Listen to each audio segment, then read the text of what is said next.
than maybe, what is just east of us downstream, right? At least when these low pressure centers form east of Colorado Springs, people in Kansas and Mississippi, they know what's coming. We have that access point here where these systems form right over us, and it can make it very difficult to really understand these forecasts.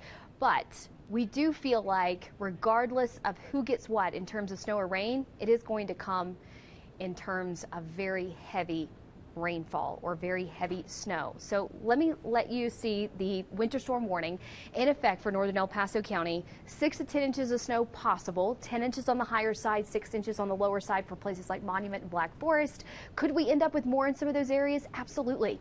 It's just going to depend on when that cold air shows up, when we get the evaporative cooling, and when that changeover to snow finally happens. I would tell you the greatest amount of uncertainty is from a line from Colorado Springs south into Pueblo County and northern Huerfano County in terms of the snow forecast. So as we walk you through what's going to materialize this evening, we are going to expect some showers and some embedded rumbles of thunder to show up as early as this evening.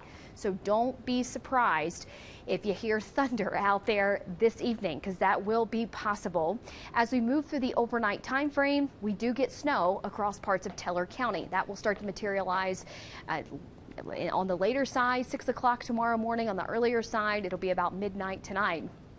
But we will start to cool down enough to see that change over to snow across the region. That will be the first little wave, kind of a post-frontal wave, if you will, that will come through, really not causing too much fuss.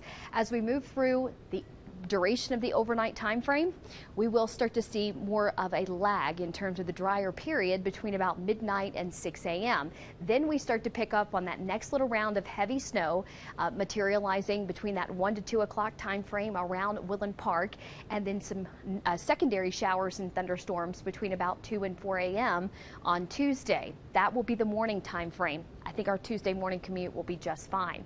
As we move through the afternoon hours on Tuesday, that's where we start to pick up on more of the impactful rain, heavy rain. So areas around Colorado Springs with poor drainage, such as South Colorado Springs around Widefield, Security Widefield, and South Academy, by about 5 o'clock tomorrow, we could be picking up on some localized street flooding, things to that degree. That would be latter portion of Tuesday, and then the heavy snow really starting to materialize Tuesday afternoon around Woodland Park. See this counterclockwise spin? You can kind of see how the movement of the rain and the snow showers kind of starts to take on that counterclockwise or cyclonic flow. That will be because of the low pressure forming to our east, that surface low pressure, and that's going to really start to not only intensify the rain and the snow, it's also going to create some gusty winds for us. So by Tuesday evening, winds will be gusting to about 40 to 50 miles per hour. Heavy snow across parts of the foothills into the Wet Mountains, the Sangre de Cristos, and even parts of Teller County. So I do think our greatest impacts will come Tuesday night through Wednesday morning, with very heavy rain stretching from parts of El Paso County all the way across the eastern plains. But then look at how all this moisture really starts to fill in. It becomes very scattered with heavy downpours all across the Arkansas River Valley through Wednesday morning. A lot of folks asking, what is the commute going to be like on Wednesday?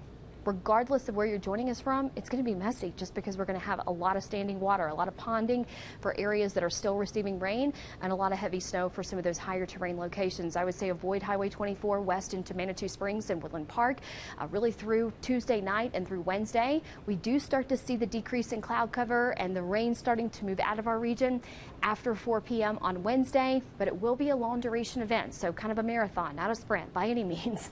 Of course, starting to pick up on the heavy rain, could receive a good 2 to 3 inches of rain on the heavier side across eastern sections of Prowers County and the Arkansas River Valley. 1 to 2 feet of snow possible around El Paso County and parts of the Pikes Peak region. So those will be the areas that will likely get hit pretty hard. Anywhere between a trace to 2 inches in Pueblo, 10 to 20 in Beulah Valley, and possible 2 to 4 around Trinidad, 10 to 18 inches in parts of Cuchara. We do start to warm back up in the latter half of the work week and even heading into the weekend. Woodland Park, highs in the 30s and 40s on Tuesday. Snow showers coming through in waves on Tuesday, but the highest impacts will be after 3 p.m. for all of our regions around El Paso County and Teller County especially. So please be mindful of that. If you can have a day to pick to work from home, anything to that degree, certainly do so on Wednesday. I do believe Wednesday morning's commute is going to be treacherous and a little slick for some locations. Pueblo into the 50s tomorrow, and then of course a lot cooler by Wednesday. We'll be right back.